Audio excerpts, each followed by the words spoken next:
우리 시간에 말씀을 듣기 전에 옆 사람이랑 함께 인사했으면 좋겠습니다. 정말 하나님의 평안이 가득하기를 축복합니다 라는 그런 마음을 담아서 샬롬이라고 한번 인사해 볼까요?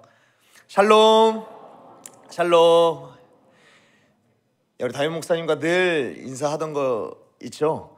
샬롬과 부흥을. 다시 한번요. 샬롬과 아멘. 우리 모두에게 하나님께서 주시는 샬롬과 부흥이 우리 가운데 충만하게 있기를 간절히 소원하고 축복합니다. 여러분 혹시 카일 메이나드라고 하는 사람을 알고 계신가요? 카일 메이나드라는 사람의 그 이름을 혹시 들어보신 적이 있으신가요? 이 카일 메이나드라고 하는 이 사람은 킬리만자로의 등반에도 성공을 했고 360파운드 약 160kg의 무게의 역기를 들어 올리면서 세계 신기록을 수립하기도 했던 사람입니다. 그런데 사람들이 이 카일 메이나드라고 하는 사람을 주목한 데에는 단순히 킬리만자로를 등반하고 세계 신기록을 수립했기 때문에 주목한 것이 아니라 이 사람은 태어날 때부터 선천성 사지절단증이라고 하는 희귀한 병을 안고 태어났음에도 불구하고 이처럼 세계 신기록을 수립하기도 하고 킬리만자로에 등반했기 때문에 이 사람을 주목하게 되었습니다. 그는 120cm도 되지 않는 작은 키, 그리고 팔꿈치 부근에서 끝나는 팔, 그리고 무릎 부근에서 끝나는 다리, 그리고 손가락과 발가락은 없는 채로 그렇게 태어나게 되었습니다. 그래서 수많은 사람들이 이 사람이 태어났을 때 이야기했다고 합니다. 이 아이가 잘 살아갈 수 있을까? 이 사람이 이 땅에 살아가면서 살아가는 것을 넘어서서 사람들에게 존중을 받으면서 행복하게 살아갈 수는 있을까? 우려하면서 이야기를 했다고 합니다. 그런데 그때 카일의 어머니는 그 카일 메이나드라고 하는 이 아이에게 이렇게 도전했다라고 합니다. 사람들의 말에 귀 기울이지 말고 너는 너에게 맡겨진 삶의 목적과 사명을 따라서 살아가라 라고 날마다 도전했다라고 합니다. 그렇게 도전받은 카일은 자신의 목적을 이루기 위해서 한계에 맞닥뜨리는 경험이 필요하다라고 말하는데, 그래서 이는 한계에 맞닥뜨리는 그런 경험을 하기 위해서 수없이 많은 실패를 반복했다라고 이야기를 합니다. 수없이 많은 실패, 그 실패를 반복하는 것은 적어도 내가 성공을 향하여서 나아가고 있는 것이기 때문에 그것만으로도 의미가 있다. 실패도 하지 않으면 그 어떤 것도 시작하지 않은 것이기 때문에 그것이 오히려 나에겐 더 마이너스다라는 그런 이야기를 많은 사람들에게 전했다고 합니다. 그러면서 그는 자신이 겪었던 어린 시절의 이야기를 사람들에게 이야기를 했습니다. 카일이라고 하는 이 사람이 어렸을 적에 좁은 단지 안에 있는 설탕을 꺼내는 일에 부단히 노력했다라고 합니다. 그 이유는 할머니의 주문 때문이었습니다. 여러분, 팔꿈치에서 끝나는 팔, 그리고 손가락도 없고 그런 상황에서 좁은 단지 안에 있는 설탕을 꺼내는 일이 여러분 어땠을까요? 아마 좁은 단지를 잡는 것도 힘에 겨웠을 것이고 좁은 단지 안에 있는 설탕을 꺼내기 위하여서 숟가락을 집어드는 것마저도 그에게는 힘겨운 도전이었을 것입니다. 그런데 이 카일은 힘겹지만 계속해서 도전했다라고 합니다. 그런데 이 도전이 왜 시작이 됐냐면 할머니의 실수 때문이었습니다. 할머니의 주문 때문이었죠. 할머니는 카일이 손이 없다라는 사실을 깜빡하고 태어나게 그냥 이렇게 던졌다고 합니다. 카일, 녹색 단지에서 설탕 좀 꺼내줄래? 단순히 이 말 한마디 때문에 카일은 설탕을 꺼내기를 시도를 한 거죠.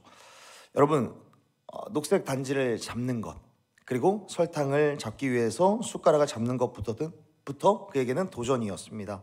그럼에도 그는 계속해서 도전을 했습니다. 수십 번, 수백 번, 수천 번. 여러분 생각해 보십시오. 좁은 단지 안에 있는 설탕을 꺼내는 일 따위를 어느 누가 수십 번, 수백 번, 수천 번 도전하겠습니까? 그럼에도 그는 그 안에 있는 설탕을 꺼내기 위해서 계속해서 도전했다고 합니다. 한 번 시도하고 실패하고 또 시도하고 또 실패하고 계속해서 실패했지만 그는 속으로 되뇌었다고 합니다. 한 번만 성공하자. 딱 한 번만 성공하자. 딱 한 번만 성공하면 그 다음부터는 쉬워질 거야 라고 되뇌이면서 계속해서 시도하고 또 실패를 경험하고, 그러나 결국에 그는 설탕을 꺼내는데 성공했다고 합니다.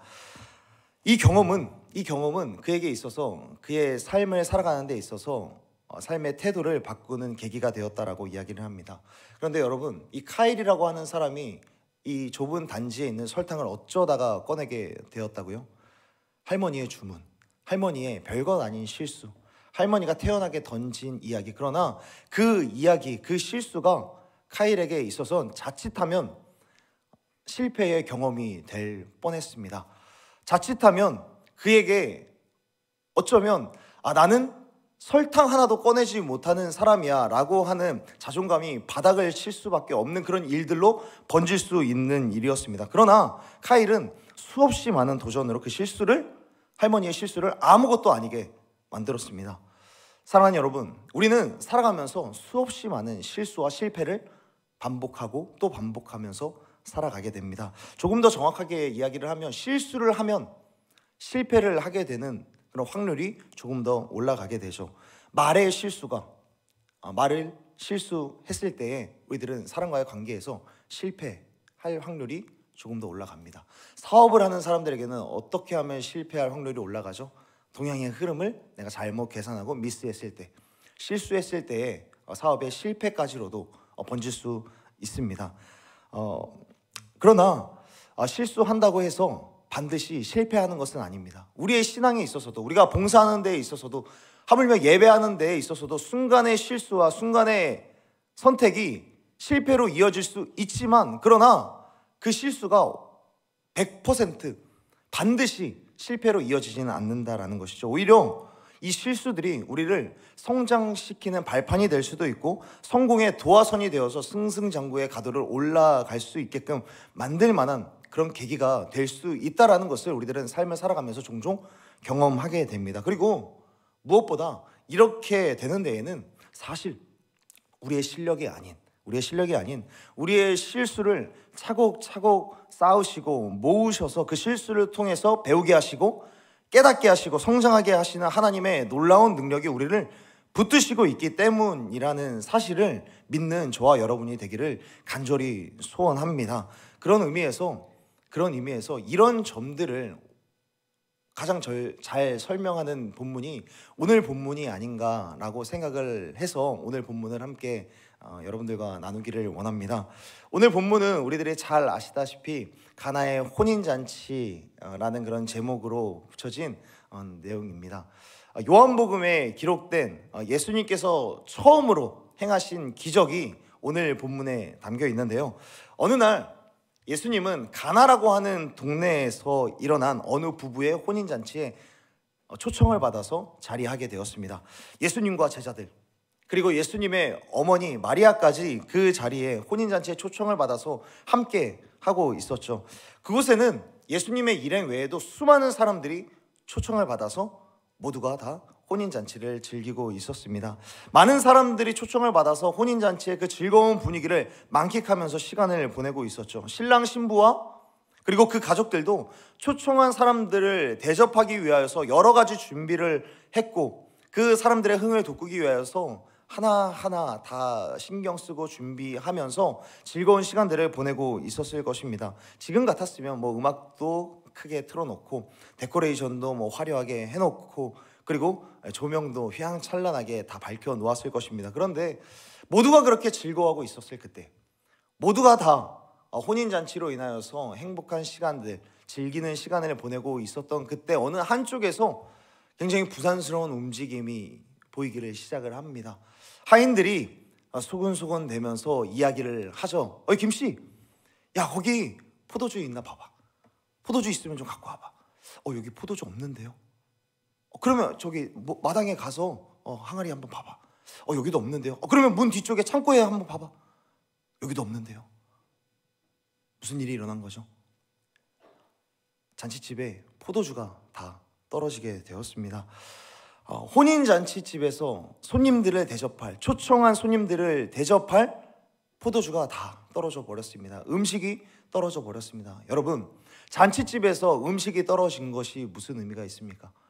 혼인 잔치집에서 사람들을 대접할 음료가 떨어졌다라는 것은 더 이상 잔치가 아니게 된 것이고, 그 잔치는 다 망쳐버릴 수 있는 그런 상황을 보여주고 있는 것이죠. 그런데 그때 예수님의 어머니 마리아가 예수님에게 나아가서 이야기를 합니다. 이 집에 포도주가 다 떨어졌대요. 어떻게 하죠? 라고 이야기를 했을 때 예수님은 이 일은 나랑 상관이 없다 라고 하면서 딱 잘라서 말씀하십니다. 그러나 예수님께서는 곤란해하고 있고 난처한 상황 가운데 머물러 있는 그 하인들을 그냥 두고 보지 않으십니다. 그 하인들에게 나아가서 돌 항아리, 정결의 예식을 행하는 돌 항아리 6개를 가져다가 물로 가득 채우고 연회장에 갖다 주어라 라고 말씀합니다.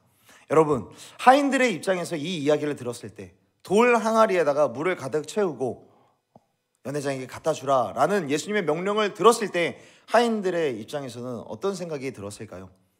어이없지 않겠습니까? 지금 한시 바삐 다른 곳에서 포도주를 빨리 공수해 와도 지금 급박한 시간인데 갑자기 항아리들을 모으고 모아서 거기다가 물을 가득 채워서 연회장에게 갖다 주라 라고 이야기를 하는 것입니다. 그렇게 해서, 만약 그렇게 해서 연회장에다가 물을 갖다 놓았는데 그렇게 해서 아무 일도 일어나지 않으면 어떡합니까? 그냥 단순히 물 항아리가 덩그러니 연회장에 놓여진다면, 그리고 사람들이 포도주인 줄 알고 떠먹었을 때 이것이 물인 것을 확인하고 나서, 그렇다면 그 하인들은 어떻게 될까요? 모든 비난의 화살, 그 모든 화살들이 하인들에게로 돌아올 수밖에 없는 것입니다. 한편으로 또 갑자기 하인들이 이 돌 항아리를 가져다가 물을 붓고 연회장에 갖다 주는 그 과정들, 부산스러운 움직임들, 그리고 어수선한 분위기, 그 분위기가 사람들에게 다 보여진다면 그 혼인잔치의 주인공인 신랑과 신부는 뒷전이 되겠죠. 신랑 신부에게 포커스가 맞춰져야만 하는 그 혼인잔치에 하인들의 부산스러운 움직임, 어수선한 그런 분위기에 포커스가 흐려지고, 혼인잔치가 그다음 그 역시 그것도 혼인잔치로서 분위기는 다 망쳐져 버릴 것입니다. 그러나 그런 모든 상황들을 차치하고서라도 하인들은 어떻게 하죠? 예수님의 말씀에 순종해서 돌 항아리에다가 물을 가득 채우고 연회장에게 갖다 줍니다. 하인들은 여러 위급한 상황과 난처한 상황이 한꺼번에 들이닥칠 수 있는 그런 상황들을 다 뒤로하고 예수님의 말씀에 순종합니다. 항아리 6개를 준비하고 물을 가득 채우고 연회장에게 갖다 주었더니 물이 포도주로 변하는 일이 일어났습니다. 그랬더니 그 물이 포도주로 바뀌었는데, 예수님이 말씀하시니 물이 포도주가 됐는데 그냥 포도주가 된 것이 아니라 최상품 포도주가 되었다라고 성경은 우리 가운데 말씀해 주고 있습니다. 물에서 포도주로, 완전히 다른 류의 음료로 바뀌게 되었습니다. 그렇게 물이 포도주로 바뀌게 된 데에는 우리가 모두 알고 있습니다. 누가 그렇게 만드신 것이죠? 누가 이 일을 행하셨습니까? 예수님이 말씀하시니 물이 포도주 되었죠. 물이 포도주가 된 데에는 예수님께서 그 기적을 행하셨기 때문입니다. 이 사실에는 두말할 필요도 없는 것입니다. 예수님께서 기적을 행하셨고 어느 누구도 예상하지 못한 일을 이뤄내셨습니다. 그런데요, 여러분, 오늘 이렇게 행하신 예수님의 기적, 예수님께서 이 기적을 이루시기까지 오늘 본문에 보면 사건의 발단이 있다라는 사실을 우리들은 확인하게 됩니다. 하나의 재료가 있다라는 것이죠. 오늘 본문을 통해서 이것을 함께 나누고 싶습니다. 예수님께서 기적을 행하시기까지 사용된 하나의 재료가 있다라는 것입니다. 오늘 본문 속에서 예수님께서 기적을 이루시기 위한 하나의 재료는 무엇일까? 예수님께서는 복음서에서 여러 가지 기적을 행하셨던 그런 장면들이 많이 나옵니다. 모든 기적에 공통적으로 나온 것은 아니지만 보편적으로, 일반적으로 예수님께서 기적을 행하실 때는 꼭 어떤 사건의 발단, 특이한 이슈들이 존재하게 됩니다. 우리가들이 잘 알고 있는 오병이어의 기적이 있죠. 그리고 칠병이어의 기적이 있습니다. 이 사건이 일어났을 때 예수님께서는 물고기 2마리와 보리떡 5개로 5,000명이 넘는 사람들을, 4,000명이 넘는 사람들을 먹이셨습니다. 그런데 이 일이 일어나기까지 특이한 이슈가 한 가지 있습니다. 무슨 이슈였을까요? 그 수많은 사람들이 먹을 만한 음식이 없었다라는 이슈입니다. 먹을 음식이 없는 거예요. 그 수많은 사람들이. 이 말은 바꿔 말하면 그 자리에 그렇게 많은 사람들이 올 거라고는 제자들은 생각하지 못했다는 거죠. 와, 예수님을 따라서 이렇게 많은 사람들이 온다고? 이 사람들을 먹일 만한 음식이 우리한테는 없는데. 이 제자들은 예수님에게 이렇게 많은 사람들이 올 거라고 생각하지 못했던 계산 미스, 실수가 있었습니다. 그리고 이 오병이어의 기적 뒤에 예수님께서 풍랑을 잠잠케 하시고 물 위를 걸어오시는 그런 장면이 또 기록되어 있습니다. 그 장면에서도 어떤 재료가 사용이 되는가? 예수님은 오병이어의 기적을 일으키시고 홀로 산으로 올라가십니다. 그런데 제자들은 예수님을 따라가는 것이 아니라 바다로 가서 배를 타고 건너편으로 건너갈 채비를 합니다. 그런데 이때 배를 타고 바다를 건너갈 채비를 하고 배를 띄우는데 그때가 언제였냐면 성경에 보면 날이 저물매, 그리고 날이 어두웠고라고 성경은 기록하고 있습니다. 날이 어두웠음에도 불구하고 그들은 배를 띄운 거예요. 여러분, 밤바다는 낮의 바다보다 비교적 풍랑이 조금 더 거센 편이죠. 거친 파도가 몰아칩니다. 그들이 많은 제자들이 어부 출신이었기 때문에 바닷길에 밝았다라고 할지라도 그들이 어떤 자연의 섭리를 거스르거나 그것을 예상하지 못했죠. 그들은 바닷길에 밝았음에도 불구하고 큰 바람에 부딪히고 그리고 파도가 일어날 그것들에 대해서는 그들은 놓쳐버렸습니다. 계산을 하지 못했고 그들은 결국에 실수했던 거죠. 그리고 무엇보다 그들이 했던 가장 큰 실수는 예수님이 오시기 전에 그들은 건너갔다라고 성경은 기록하고 있습니다. 예수님 없이 그들이 건너간 것입니다. 이러한 정황들을 보게 되면 예수님께서 기적을 행하실 때, 예수님을 기적을 행하실 때 어떤 것이 사용되었는지 우리가 어떻게 확인할 수 있냐면, 어찌 보면 사람의 별것 아닌 행동들, 사람의 미스, 우리의 실수, 그런 실수일지라도 예수님께서는 그 실수를 통해서 그 실수 속에서도 충분히 예수님의 놀라운 능력을 행해 가셨다라는 점을 우리들은 성경을 통해서 확인할 수 있는 것입니다. 그렇다면 오늘 본문 가나의 혼인잔치에서 물이 포도주로 바뀌어진 이 기적을 일으킬 수밖에 없었던 사건의 발단은 무엇인가? 바로 신랑의 실수 때문이었습니다. 오늘 본문에서는 신랑의 실수로 인하여서 이 사건이 전개되고 있다는 사실을 우리들은 확인할 수 있습니다. 여러분, 이 혼인잔치, 가나에서 일어난 이 혼인잔치는 한두 명이 초청된 그런 잔치가 아니었습니다. 한두 명도 아니고 동네의 수많은 사람들, 동네뿐만 아니라 지금 예수님과 예수님의 제자들, 그 무리들까지 초청을 하고 있습니다. 가버나움, 가나 사람도 아닌 예수님을 초청했을 정도면 가버나움 가나에 있는 많은 사람들을 초청하고도 남았을 그런 잔치였던 것이죠. 그렇게 큰 잔치를 벌이는데 이 정도로 초청할 정도면 이 잔치를 여는 주최자는 얼마나 심혈을 기울이면서 이 잔치를 준비했을까요? 신경을 쓰고 또 신경을 쓰고 확인하고 또 확인하고 몇 주 전부터 이 잔치를 열심히 준비했을 것입니다. 또한 이때 준비하는 포도주는, 이 당시에 이 포도주는 일반적인 음료였다라는 것을 우리가 생각해 본다면 정말 넉넉히 준비한다라고 생각하고 준비했을 것입니다. 그리고 분명히 예수님을 초청했듯이 많은 사람들을 정해서 초청을 했습니다. 내가 지목해서. 그러니까 이 혼인 잔치에 얼마나 많은 사람들이 올 것인지 그는 대충 예상을 했을 거라는 거예요. 다 충분히 예상하고 다 계산하고 그 사람들, 이 인원이면 이 정도 준비하면 되겠다. 이 인원이 한 시간, 2시간 정도 있다 갈 거니까 이 정도 음식이면 되겠다라고 심혈을 기울이고 여러 가지 생각들을 다 하면서 이 혼인잔치를 준비했을 거예요. 그렇지만 결과는 어땠습니까? 포도주가 다 떨어져 버린 거예요. 포도주의 양을 맞추지 못했고 그렇게 그는 완벽한 혼인잔치를 준비하지 못했습니다. 그는 자신의 계산이 딱 맞아 떨어지지 않았던 거예요.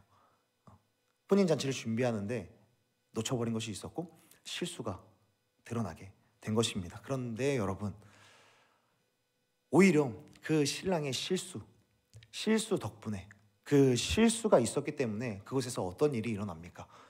예수님은 그곳에 사람들에게 더 양질의 포도주를 맛보게 해주는 그런 기적을 일으켜내십니다.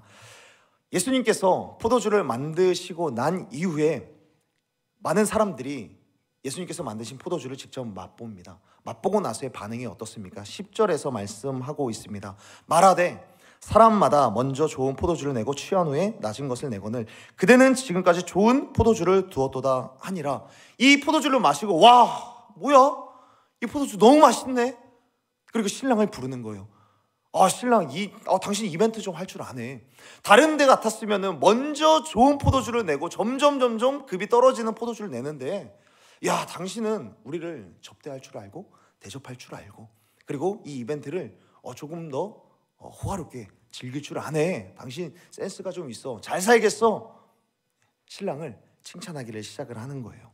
여러분, 지금 신랑을 불러서 칭찬을 하고 있습니다. 물을 포도주로 바꾸신 분이 누굽니까? 신랑입니까? 누가 주목을 받아야 됩니까? 지금 그 자리에서 누가 주목받고 누가 칭찬을 받고 누가 높아져야 합니까? 예수님이 높아져야 하지 않습니까? 그런데 신랑이 지금 높임을 받고 있어요. 신랑이 주목을 받고 있고 신랑이 칭찬을 받고 있습니다. 그리고 오히려 예수님은 그 자리에 나서지 않으세요. 철저히 숨으십니다. 예수님 자신은 숨으시고 그 자리의 주인공, 혼인잔치의 주인공이 신랑을 높여주고 있습니다. 신랑은 뭐 했는데요? 실수했는데요. 신랑은 실수했음에도 불구하고 포도주의 양도 맞추지 못했고 그 사람들을 충분히 이건 접대하지도 못했습니다. 그렇게 신랑은 실수했지만 예수님은 그 실수를 사용하셔서 그리고 그 실수 덕분에 실수를 통하여서 기적을 행하시고 오히려 실수를 행한 그 사람을 높여주시고 칭찬과 명성을 얻게 하셨습니다. 사랑하는 여러분, 우리 예수님이, 우리 하나님이 이런 분이십니다. 최소한 제가 만난 하나님은 이런 하나님이신 것 같습니다.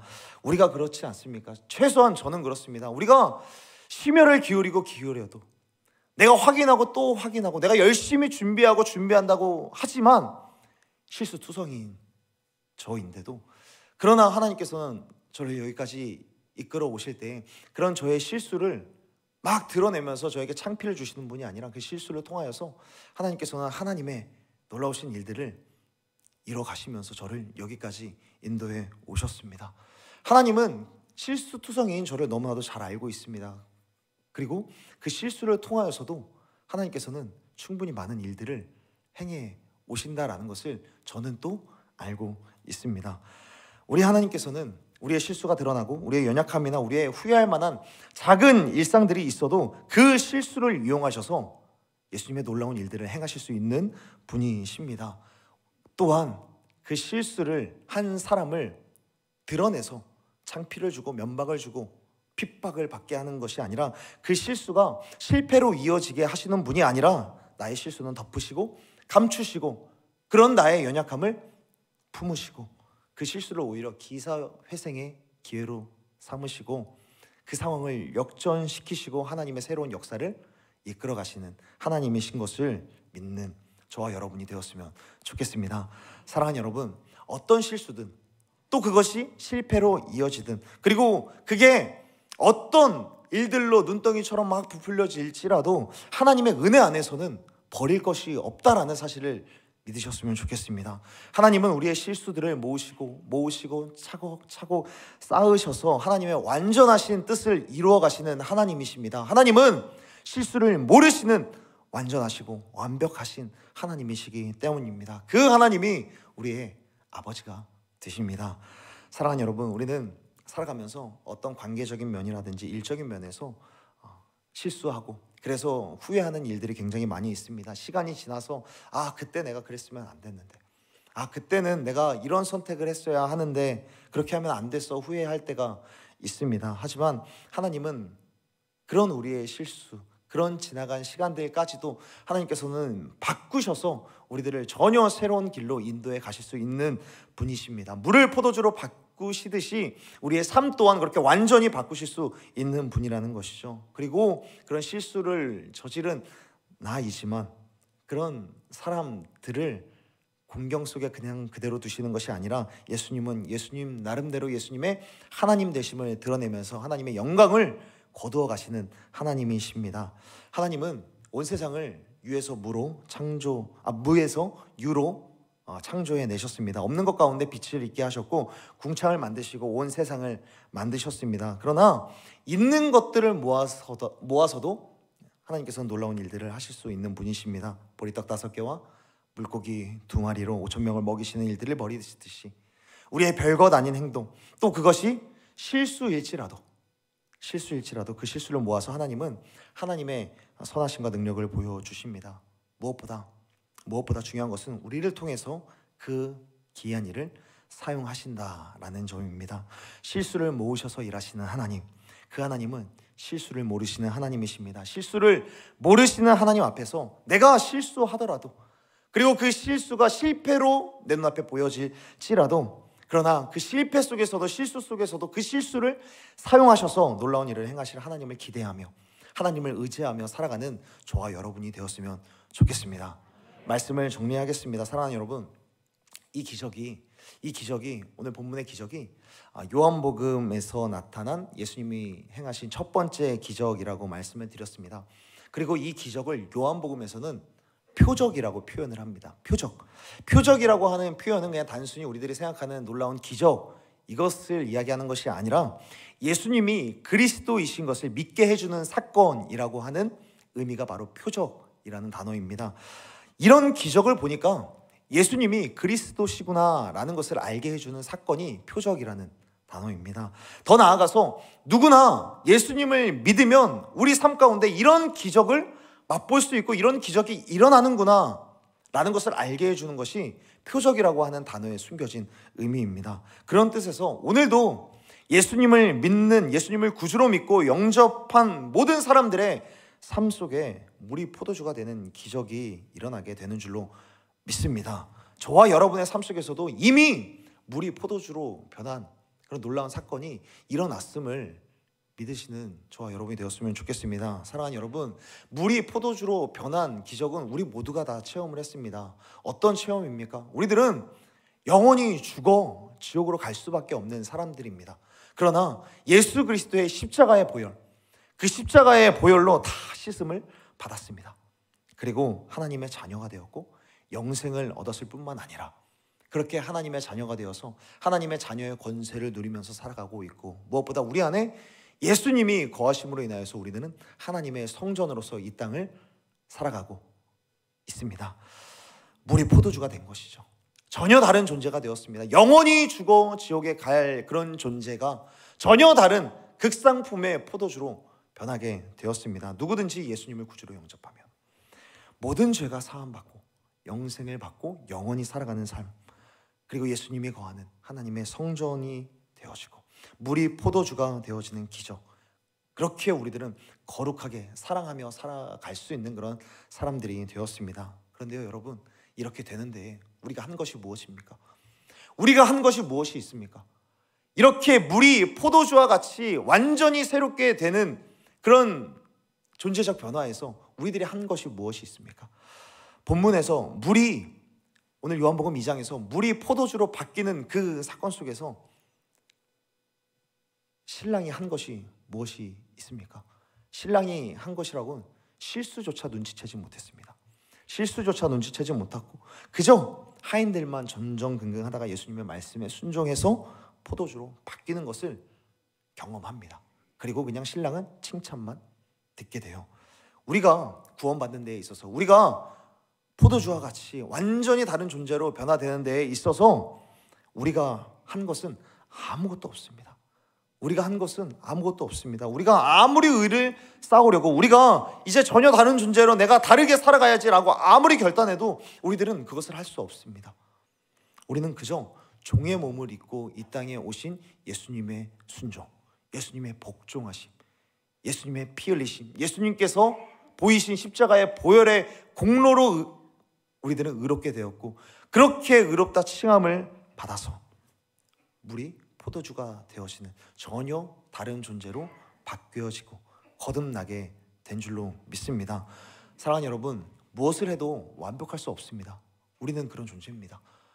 여러분들을 무시하는 것이 아니라 우리의 존재가 그래요. 우리들은 무엇을 해도 완벽할 수 없고 부족함 많은 인생이고 결핍이 많은 인생이고 실수투성이인 인생입니다. 그러나 우리의 이런 실수들, 우리의 결핍들, 우리의 부족함들, 그런 것들을 하나님께서는 받으시고 또 채우시고 넘치게 부으셔서 그런 것들을 오히려 통하여서 일하시고 우리를 높여주시고 새롭게 하신다라는 사실을 꼭 기억하고 살아가는 저와 여러분이 되었으면 좋겠습니다.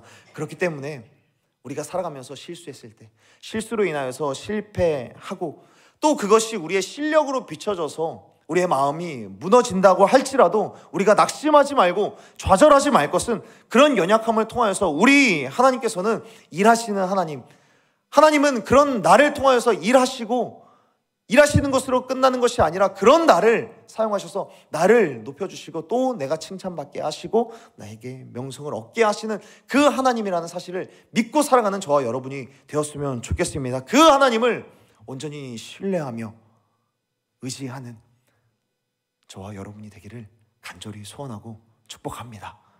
기도하겠습니다.